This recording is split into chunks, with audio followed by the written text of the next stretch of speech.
You on the Voice America Empowerment Channel. For more information about our network and to check out additional show hosts and topics of interest, please visit voiceamericaempowerment.com. The Voice America Talk Radio Network is the worldwide leader in live internet talk radio. Visit voiceamerica.com. The views and ideas expressed on the following program are strictly those of the host or guests and do not necessarily reflect the views and ideas held by the Voice America Talk Radio Network, its staff, and management.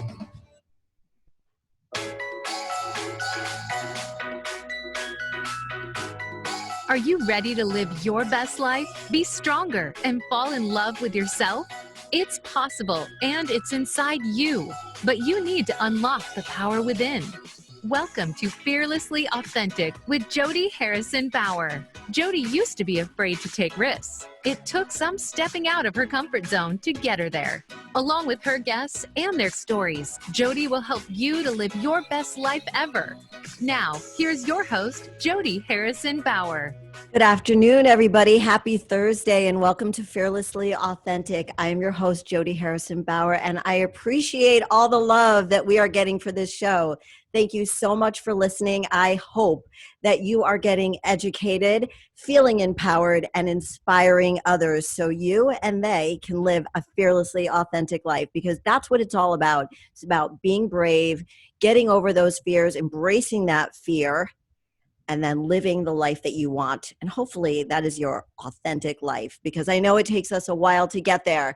But with the help of my guests and me, we hope to get you there. So thank you to everybody from around the world who's listening. And if you aren't listening live right now, you can listen on demand tomorrow, any place you can listen to podcasts. So let's just get right into it, because we have a lot of ground to cover. My guest today is Laverne Delgado. And for those of you who do not know her, wow, what a story she has. And I'm going to share a little bit of information about her to begin with, so you guys know who she is, because she's pretty impressive. Aww. She is a passionate activist, speaker, artist, and executive director of Freedom and Fashion.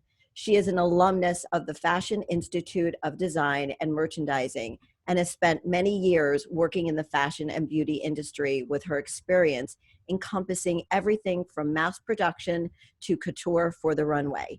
Beyond fashion, Laverne has a love for young people overcoming human trafficking and other injustices, and has built her life around serving them with her talents and resources.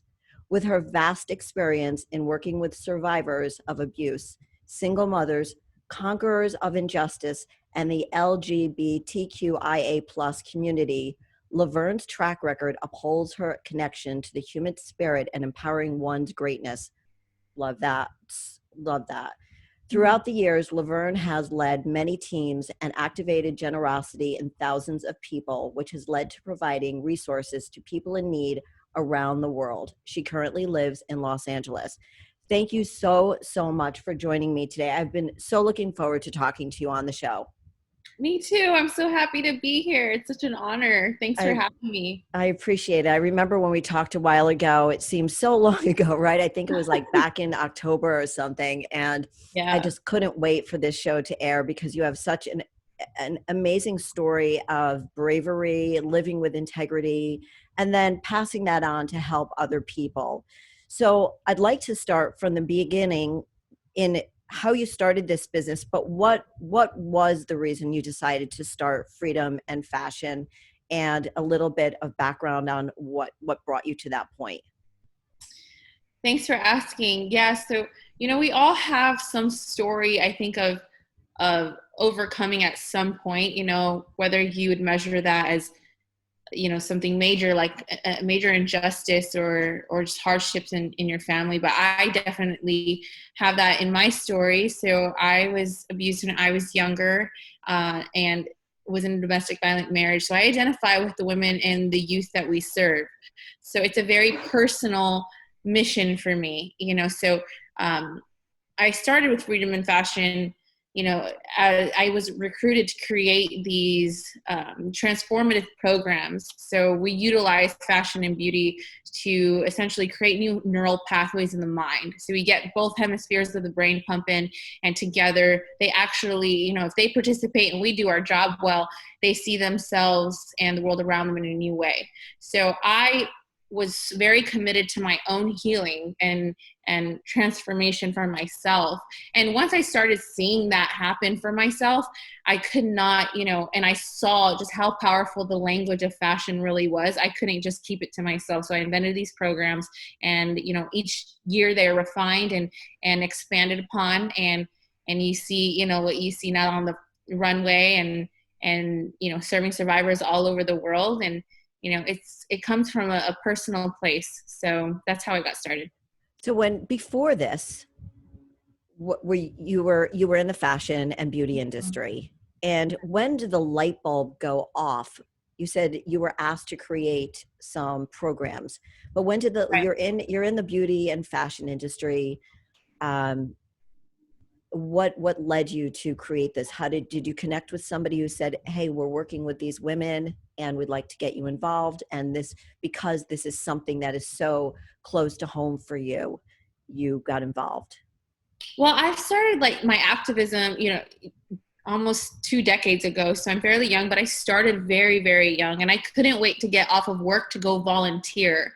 And when I realized that at work, I, at lunch was working on my volunteer projects, I was like, I really want to make this my full-time thing. And there was a time when, around 2011, where we had the high gas spikes and things like that. And I don't know if you know, whenever that happens, the mills in China and things, prices go up on fabric. So it was a bit of a crisis for the fashion industry. So I got laid off twice in 1 year, and I was just like, you know what, I don't even like this that much. And then my spirit was feeling very conflicted as well, because as you know, the fashion industry is responsible, unfortunately, for not only a lot of the pollution in the world, but a lot of the human trafficking. And I was, on my off time helping survivors, and then on my on time, arguably maybe, promoting this, human trafficking in the workforce. So not by, doing it, but just fast fashion in the world of fashion is, you can never tell. Sometimes the companies really do try to keep an eye on, the factories and things like that, but you just never know. So my spirit was pretty conflicted about it. And I took a break, and I just poured everything into developing this program. Freedom in Fashion recruited me, and it's been kind of history ever since. It's incredible what you have created and the team that you have. I was watching a video of your team and talking about the mission, and I'd love for you to share the mission of your company with everybody. And it's very powerful. Yeah, absolutely. So Freedom in Fashion, we've been around for over a decade, and we started as an awareness platform. So we had these really awesome fashion shows. The largest one was over 1,000 people, where on the runway you would actually see, different brands that were either directly impacting and employing sex trafficking survivors or human trafficking survivors, or their brands took proceeds and allocated those funds towards, recovery for survivors. So you would come to these fashion shows, and on the runway you would see cool fashion that empowered survivors. And then we had over 100 vendors sometimes, from various brands. And we were raising awareness during a time where, a lot of people thought human trafficking was just what you see in movies like Taken, or, you know what I mean? So it's now we have the Jeffrey Epstein documentaries and things like that, but there was a time where it wasn't so prominent in media. So we did some really important work at that time. And then as the time went on, we utilized the art in a new way. So right now, we utilize fashion and beauty to empower and educate survivors of sex trafficking, domestic violence, and other injustices. And we still do that by providing resources. As you know, we're giving out thousands of gift bags and resources now during the pandemic. But outside of a pandemic, we have these really cool programs that we are in schools and in shelters, and it teaches the women and girls to utilize the trade to help them transform their lives. It's incredible that that you're doing this, because I think about so many women are, and young girls are afraid to tell somebody that they were either abused as a child, or I read a stat on your website that 40%, I think it is, 1 in 4 girls are Mm-hmm. sexually abused before they're 18 years old. And so that's a very, very high number. And so many women, you know, in their 50s and 60s, like my age, they still keep that secret inside because there's that shame. And I think by having beautiful programs like the ones that you've created to empower women to know that there is a safe place to go, to be with other women, to grow, to be creative, and to grow and to eventually be independent and know that they're being valued. And I know that's a lot of what you talk about. I talk about that with my Yeah. clients. You know, some of them have had those kind of issues, and it's finding that strength from within, and it's through doing something. It's by taking action. And I think that's what it sounds like what you're able to do with these programs, is able for them to take those steps to feel valued and empowered. Yeah, it's no coincidence that you mentioned shame, because that's a huge part of our programming. We have, about 4 weeks that we just focus on vulnerability and shame. And, I get asked all the time, how are we going to stop human trafficking? How are we going to stop domestic violence? And I always say, the first thing is to eliminate shame from the conversation, because as long as shame is in existence on any way, whether it's to the perpetrator or to the victim, we're just moving backwards.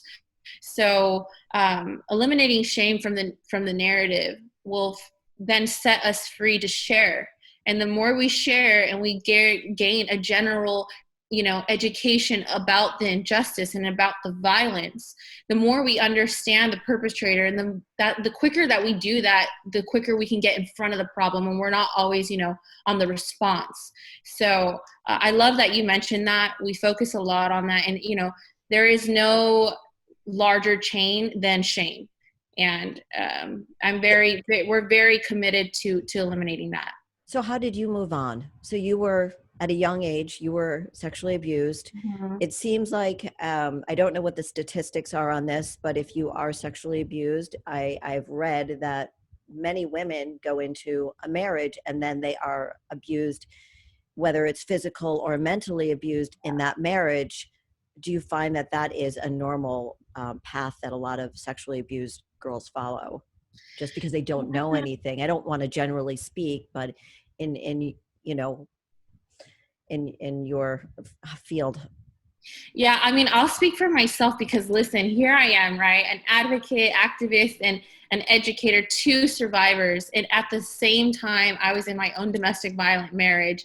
Talk about shame. There was years that I was like, I didn't say anything, because there was a lot of unhealthy narratives. I was a young executive at the time, and actually my domestic violence story started in 2015, 2016, and that's when the previous election was happening.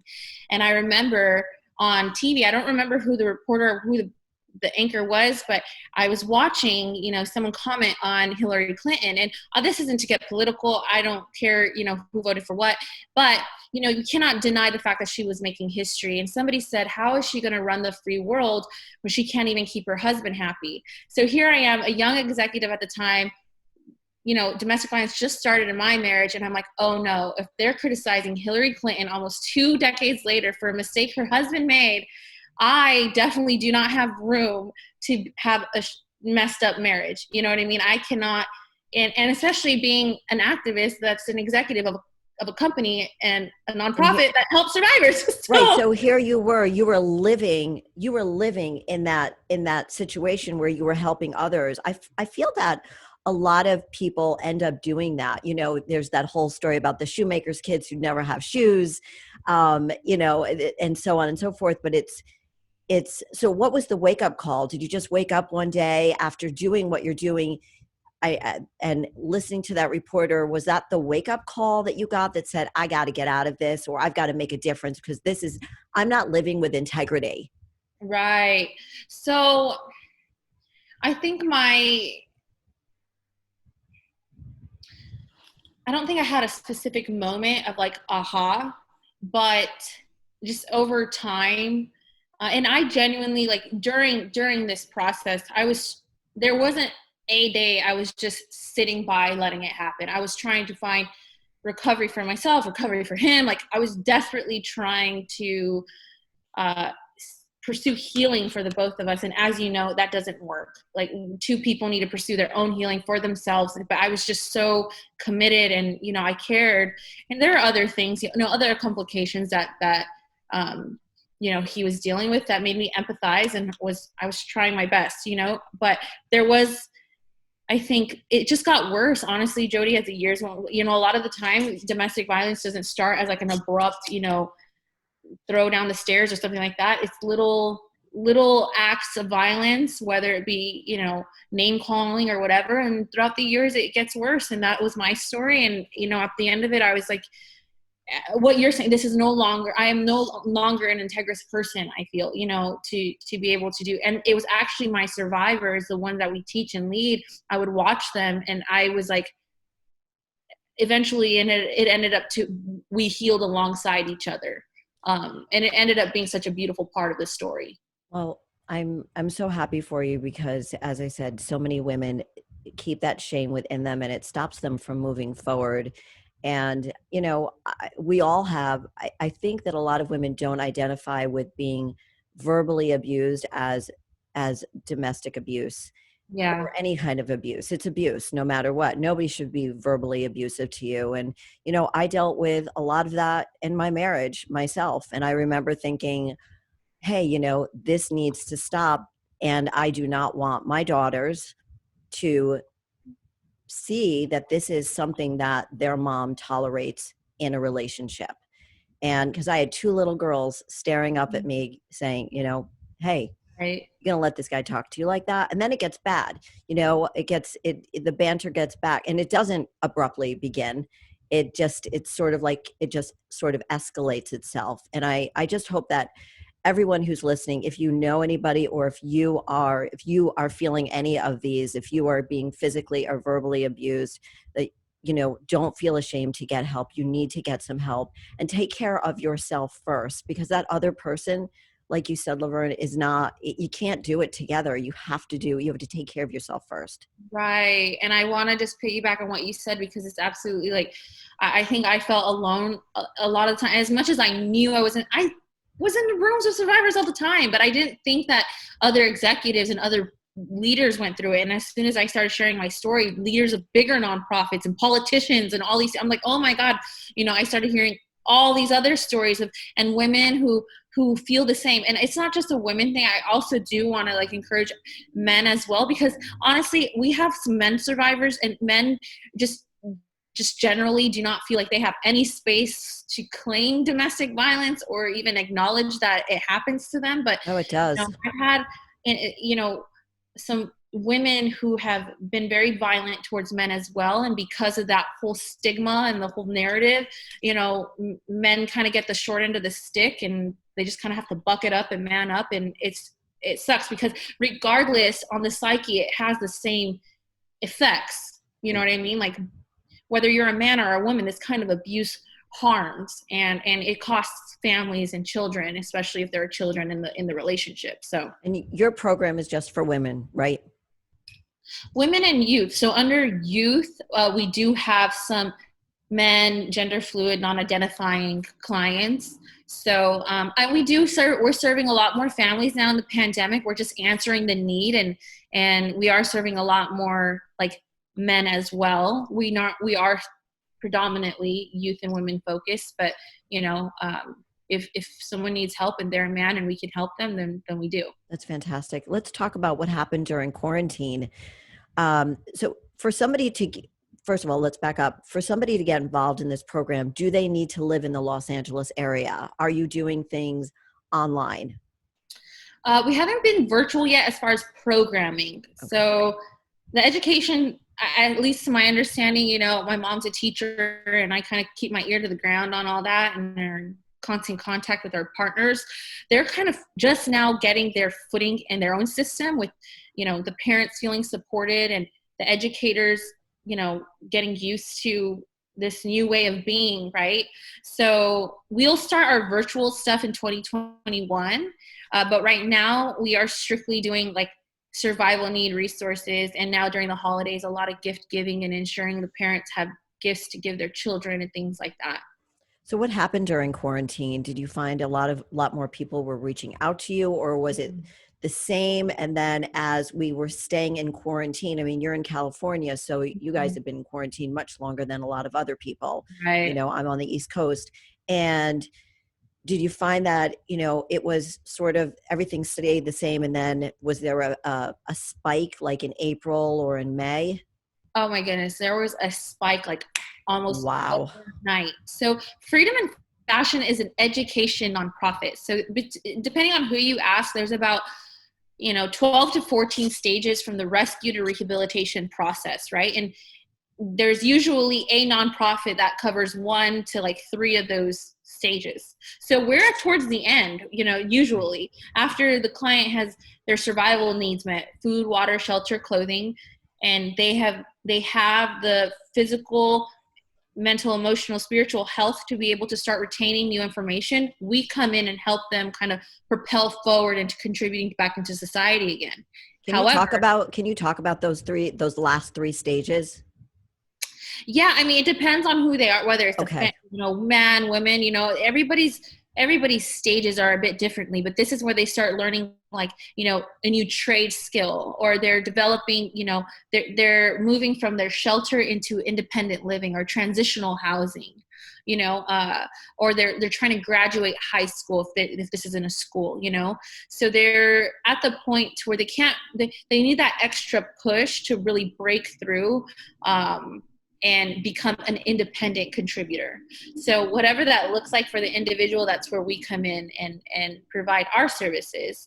So that's outside of a pandemic. But because, to answer your question, I personally was getting calls up until like maybe even a month ago, kid you not, every single day from survivors. Somebody saw us on the news. They saw us on Facebook, Instagram. I need help. My mother just beat me. I need help. We had clients go missing. I was literally out there on the streets looking for girls because like the domestic violence, one of our girls was beaten up by her boyfriend and went viral on Instagram, went missing. So, and law enforcement, there's a whole backup there because of the pandemic. So people who usually aren't the ones out there looking for girls, I'm out there looking for girls, in the middle of the night. We found her, and she's fine, thank God. But this is what I mean. All of us in this field, we're just kind of wearing all hats and just doing what's needed right now. Did you expect that? When we went into quarantine, did you think to yourself, "Oh no, here it goes"? Did you have this gut feeling? Yes, yes, because here's the thing, like the home is not the safest place for everyone. So when someone's like, you must stay home, well, I know from my own experience, even honestly, in my marriage, like going home, I worked 16-hour days. Well, it's called having a small business, but also too, I was afraid to go home. You know what I mean? So I didn't want to be home. So I know it from personal experience, but then just being in this trade, in this field, when they're like, okay, you're locked down. We're literally on lockdown. I'm like, oh no. This means the kids and the parents are locked in with their abusers. And because of the backup and the kind of crisis with law enforcement, and because the victims, now the abuser has eyes on them 24/7, when one would be, able to get away and call for help, well, they no longer have that opportunity now because they're literally locked in. So it's just a kind of across the board. We all know, even in cities where you don't see a spike in numbers or calls, we're just like, we know what's going on. We're not dumb. You know what I mean? So absolutely. Right. I was thinking about that, and the shelters, if they were taking in more people, if people were getting help. And it was like breaking my heart to think about that, to think that that they maybe didn't have a place to go that felt safe to them. And they thought, oh my goodness, I have to stay here with this person. I can't even imagine the fear that was inside their bodies. Yeah. Yep, absolutely. And like literally, I mean, you and I, we know the power of the body and trauma in the body, but just literally and metaphorically, like fear, pain, and that just, you know, from the beginning of the pandemic to now, like I have seen, I mean, there's a lot of resilient clients that we have, and we do a good job at keeping up with them and providing our service. But no one's able to be their guardian 24 hours a day, you know? So I have seen just how the pandemic has greatly impacted these individuals. And yeah, home isn't the safest place for everybody. So I don't know. We're going to have to figure something out, I think, because it's just not the answer for everyone. It's just such a new life for everybody. And, you know, people are getting divorced and people are it's just everything. It's just a lot of stress. Add, you know, we have life and then add more stress to it. And whatever your current situation is, it just makes it that much harder. So I wanted to ask you, we're going to go to a break in about a minute or two. I wanted to ask you a question about the ages of the women that come to you. Yeah. How young and how old? The youngest survivor I've ever served was technically the youngest survivor victim. They lived in brothels, was a toddler.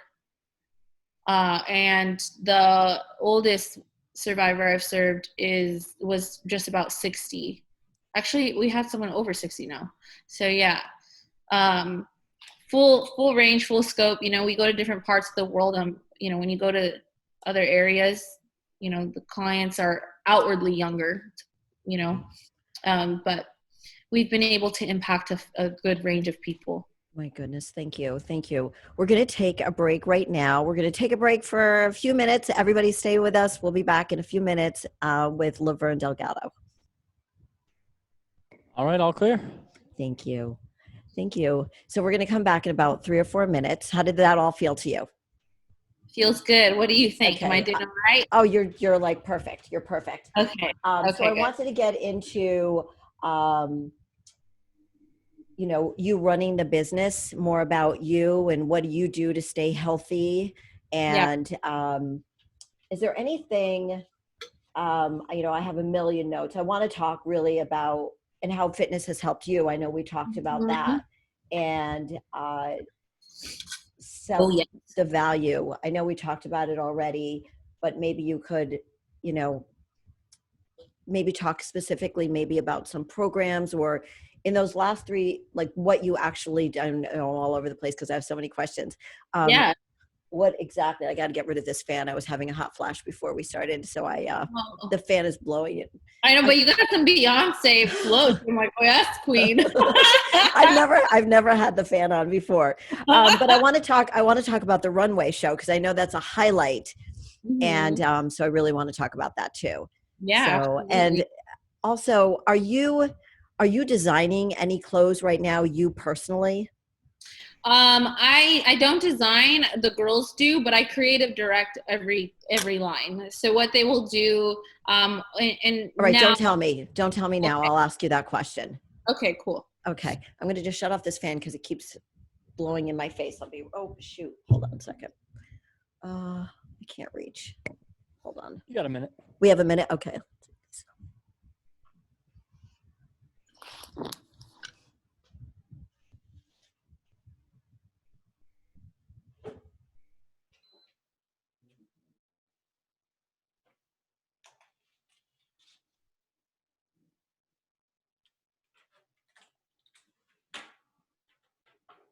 Ah. 20 seconds. Okie dokie. And Laverne, you saw down there where he told us how many minutes were left. Down there in the chat. Oh, okay, got it. Just so. Oh, cool. And at the end, we are coming back. Sorry to interrupt. Okie dokie.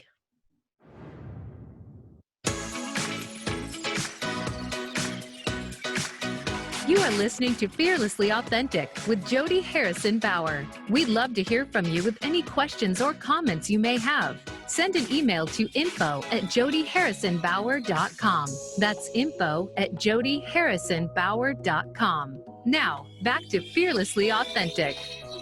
Hey, everybody, welcome back with my guest, Laverne Delgado, the founder of Freedom and Fashion.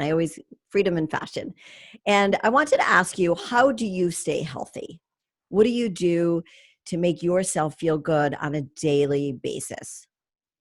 I have a very firm belief in affirmations. So fashion is the most universal language, and I know firsthand the power of language.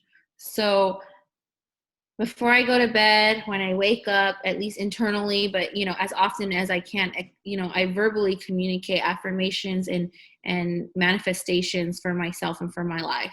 That has been proven to create new neural pathways if you're, persistent and you practice it. So I am a very, very firm advocate for that. Physical, as you know, the body is so important. Learning about, I think when sometimes we hear you got to take care of your physical, we're just like, go to the gym. But there's so much more to that, whether it's like what you put in, but also breathing. I learned a lot about breathing and where I hold trauma in my body and things like that. I had an amazing, it's called a bridging experience with these great healers called the Love Gurus in LA, and learn about, breathing, where the tension and energy is in your body. But that's a huge part of it. And that all impacts the mental, and emotional. So those are some, I work out, I think close to every day, a little, even if it's like 20 minutes or something like that. So there's not just one answer. I also get executive coached. So we talk a lot about the methodology and the patterns that I have and how they developed. And, there's therapy. I'm in therapy every week too. Okay, so I'm glad you mentioned all these things. I love the fact that you have an executive coach. I talk to a lot of female business owners, and they all have coaches. It is so important that we're open to telling people that, hey, we are getting coached by other people. Oh yeah. Because we need that. We need that to take our business and ourselves and our value, so we don't devalue what we offer to people, and we know how to keep going forward instead of getting stuck, because sometimes we get really down on ourselves. And I don't think it's just a girl thing. I think guys do it too. And I think it's really important. I love that you brought up that you have a coach and the daily affirmations. So whether it's praying or we call it meditation, whatever you want to call it, because the body follows what the mind tells it to do. And if we don't have the right mindset, and it's hard, it's really, really hard to have that powerful, strong, yet as a woman, I know that I still want to feel feminine.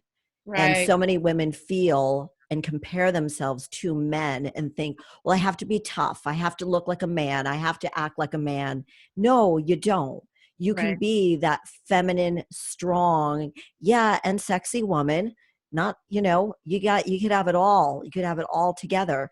But it starts with your mindset. And then obviously the physical part of it is going to make you feel strong inside. And I think anybody who is not moving, at least 5 times a day, 5 times a week, is going to start feeling a little lethargic. So they all go together. And I'm glad you said it's not, hey, Jody, it's just one thing I do.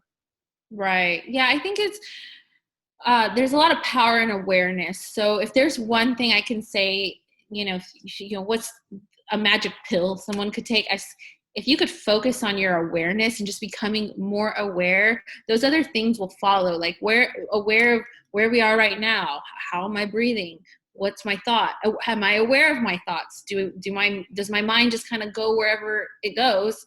And that equates to me on the couch for hours, But if we can at least become aware, other things, we by nature, as there's nothing more resilient than the human spirit. We were built to, conquer and create and ideate, so we are remarkable beings, and in health, in nature, we are creating cool shit in the world. Excuse my French, but if we first need to become aware of our current state.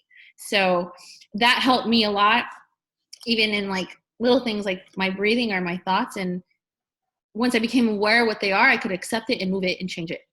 Well, the breathing, as you mentioned, is so key. When you're working out your breathing, you have to control your breathing. When you're, I've pushed 2 kids out. The breathing, obviously, they teach you how to breathe correctly.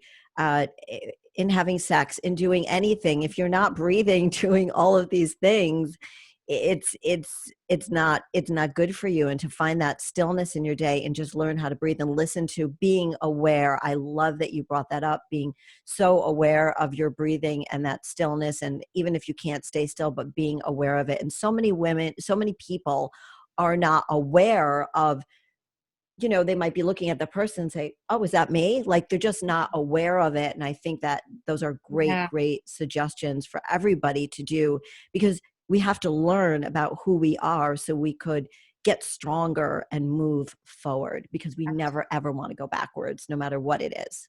Well said.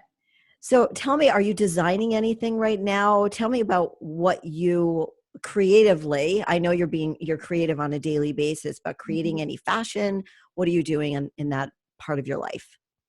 I mean, my creativity is most commonly expressed these days in our teams and in our programs. So recreating the programs and the structure and the people who facilitate, that's where my creativity really just takes force. The fashion lines that you see on the runway, on the Freedom and Fashion runway, those fashion lines are typically, 80% of the time creative directed by me.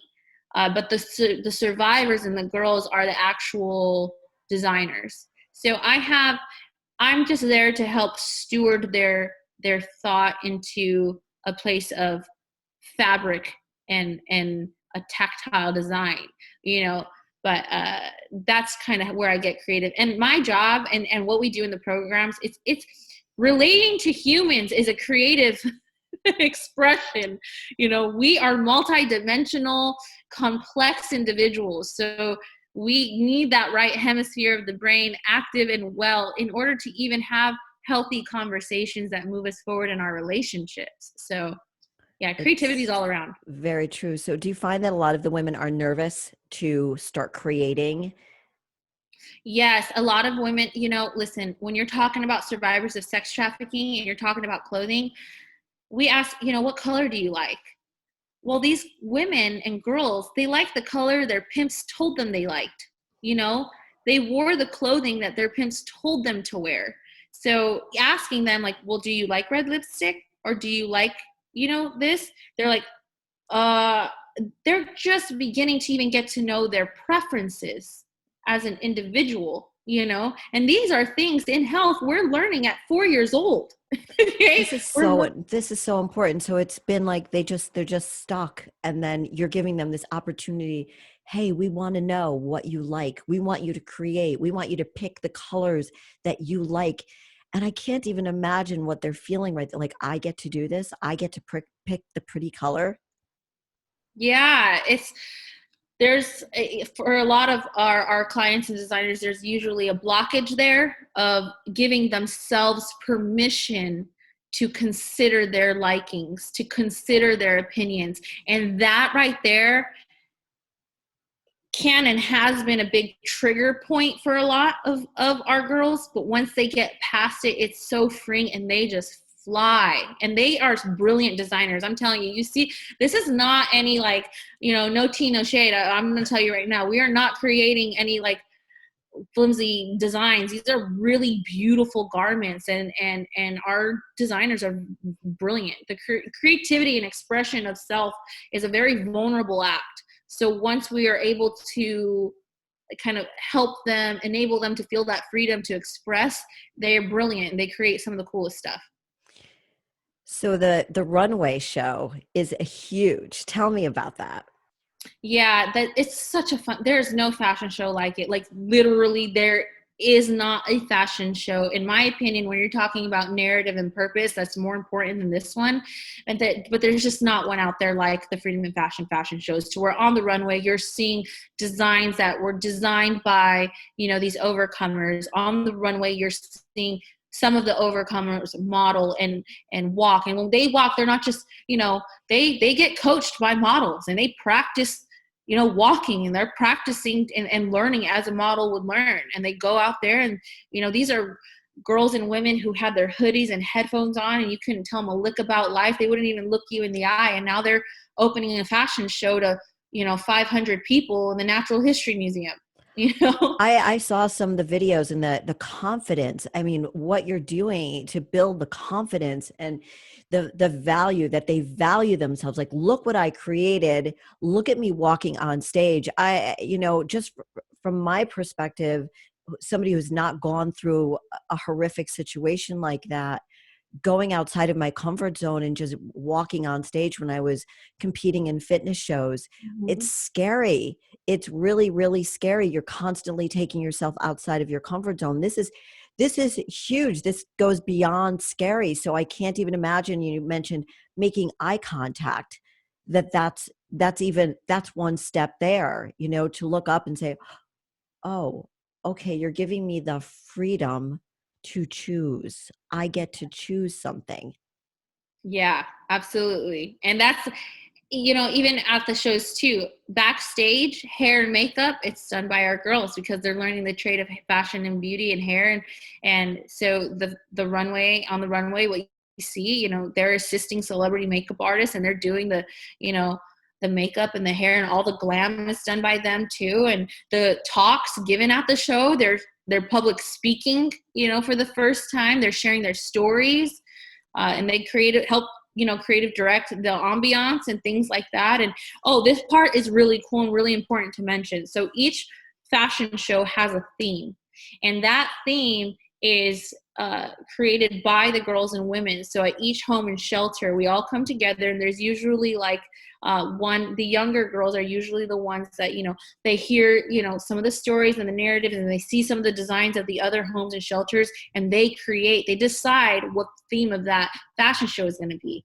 So our last fashion show it was called Descent, and it was about the depths of the ocean. And they chose that because though the ocean is very deep and dark, it holds some of the most beautiful and resilient life.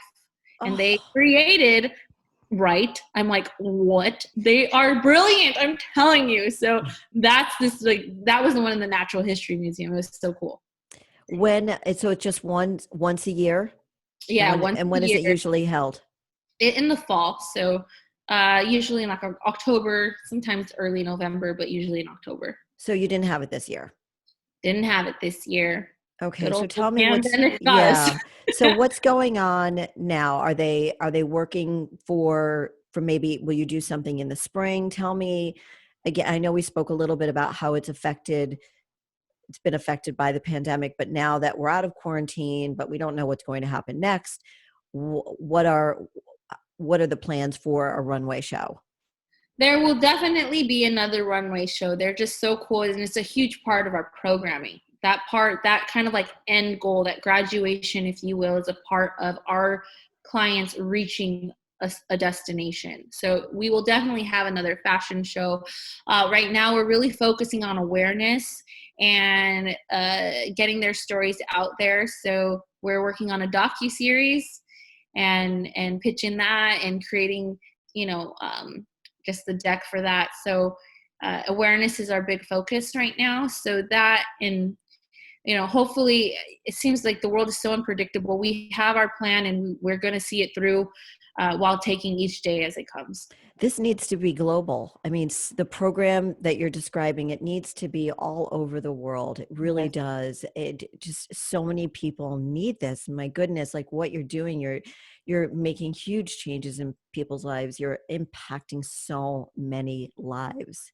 And I think that was probably the mission to begin with, to impact people in a very powerful and positive way, so they can go and live these beautiful lives that they were intended to live.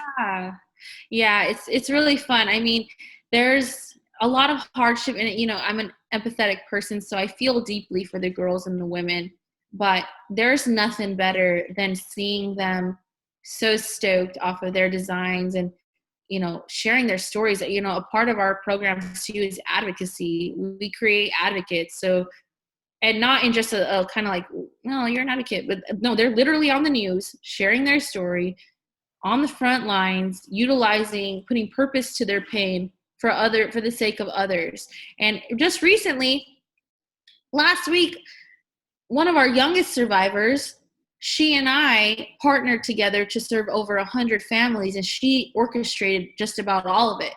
So, wow. So this is like kind of the full circle impact that we create here. So a part of our programming and a part of eliminating shame, vulnerability is utilizing your story for the greater good of humanity. And that plays itself out in a literal way when they're on the news, on stage, using their platform to help other girls and women like them. You brought up shame again. There's so much shaming going on social media, and shame in different ways. There's mommy shaming. There's, I don't know. It's ridiculous. And I think it squashes people's voices, and we need to hear from everybody. And if people feel afraid and ashamed of coming forward, what kind of advice can you give them if they are afraid to come forward and they're so ashamed that they're just paralyzed with this maybe fear and shame? How do you get them to take that next step? I know they can reach out to you, and we'll give everybody that before the end of the show, but what would you suggest to them? Well, the first thing, I think a common answer that a lot of people say is like, don't feel ashamed. You're this, you're that, you have a story to tell, and all that's true. However, I'm more curious about, hey, what's the narrative behind that? And like, let's talk about that. Because I don't want to disregard somebody's fear. You know what I mean? We will eliminate that fear in an authentic way, hopefully down the road, but just, hey, like, have you loved yourself in this fear? You know what I mean? Okay, so you're afraid. Have you held, the 5-year-old you that's afraid right now?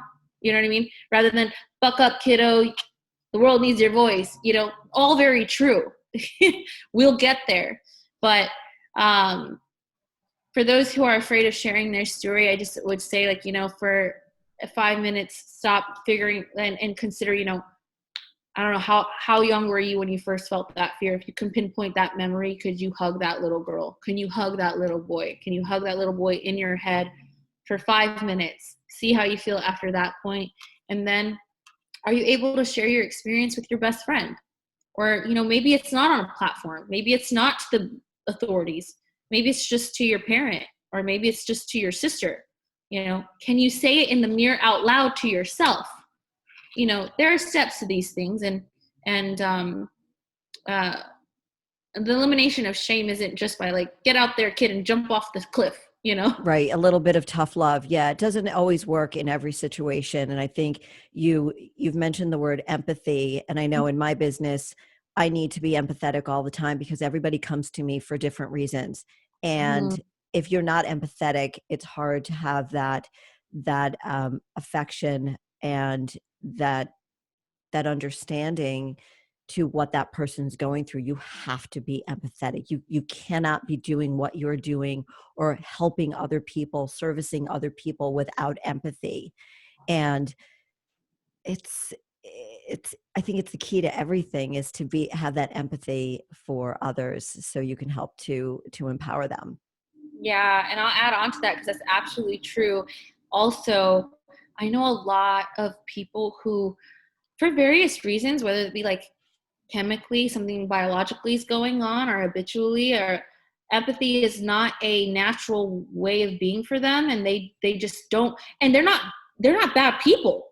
They want to feel empathy, but they just kind of don't. They have their own story there. What I would tell those people is, hey, okay, well, stop beating yourself up for not feeling empathy. Okay, like, can you act like you feel empathy?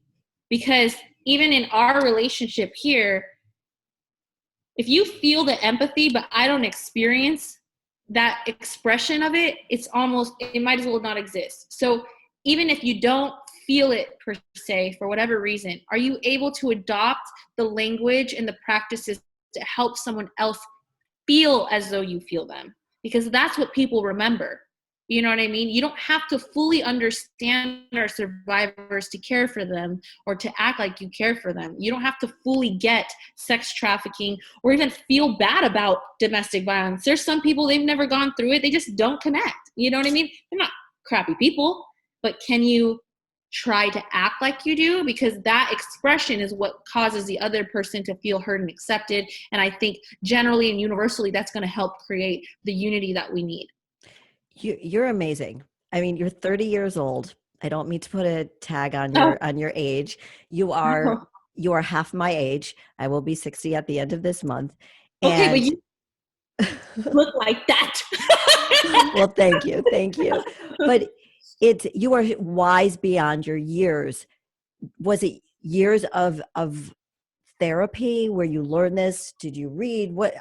My goodness, what you're saying is just so profound and so important for people to hear. How did you learn all of this? How did you was it the self-awareness, right? Yeah, if we can at least, even if we don't genuinely feel curious, if we can act curious, what would a curious Laverne do in this moment? If we're in an argument, what would a curious Laverne do? Okay, a curious Laverne would ask questions and try to gain more understanding. If I didn't understand spirituality, what would a curious Laverne do? Well, I would start reading and listening. I would start absorbing different things, So I think curiosity, I know curiosity is a huge foundational brick to the revolutions and the transformation that this world needs. So, if you don't need the PhD, you don't need to be an activist out on the front line, Amen. Thank you. Whatever. You don't need that. But if you can be curious and get curious even with yourself, in your own heart, in your own mind, in your body, that's a great start. Start asking yourself good questions. That is great, great advice. So how do you live a fearlessly authentic life? You talked about being authentic and you talked about being fearless a few times. So what does it mean to you, fearlessly authentic, and how do you live that fearlessly authentic life? Man, fearlessly authentically speaking doesn't mean I'm always fearless. Yes. To be honest, you know what I mean? Because when and this isn't to sound braggadocious, but I do work towards constantly leveling up. And when you level up, the cliffs get higher and the drop gets higher, so that fear, to beat the bosses get bigger. So I constantly feel afraid, even having certain talks with individuals, I kind of get that jolt. But here's the thing that I learned. Biologically, physiologically, when we are afraid and when we are excited, our bodies are this like 10 seconds away from feeling the exact same thing. So fear and excitement are very, very similar physiologically and neurologically and psychologically. So if you're feeling scared, if I'm feeling scared, sometimes I literally start jumping around and I start acting like I'm at the edge of a cliff and I start pumping myself up, and that will change your body will start reacting to it as if it was excitement. So does that make sense what I just said? Absolutely. I mean, before a show, I have this fear, but it's exciting. It's Yes. the same. I'm get revved up. I get really amped up. Yeah. So if we can be, to answer the question, it goes moment by moment. I don't have this like kind of like blanket statement of like, I do this and this is, but each moment, each stage, if you will, if I start feeling fear, I get curious and ask, what would an excited Vern do right now? If I could be excited about this, what would I do? I don't always have the answers, but I'll just start jumping around and imagine myself jumping off a cliff, and usually that gets me there.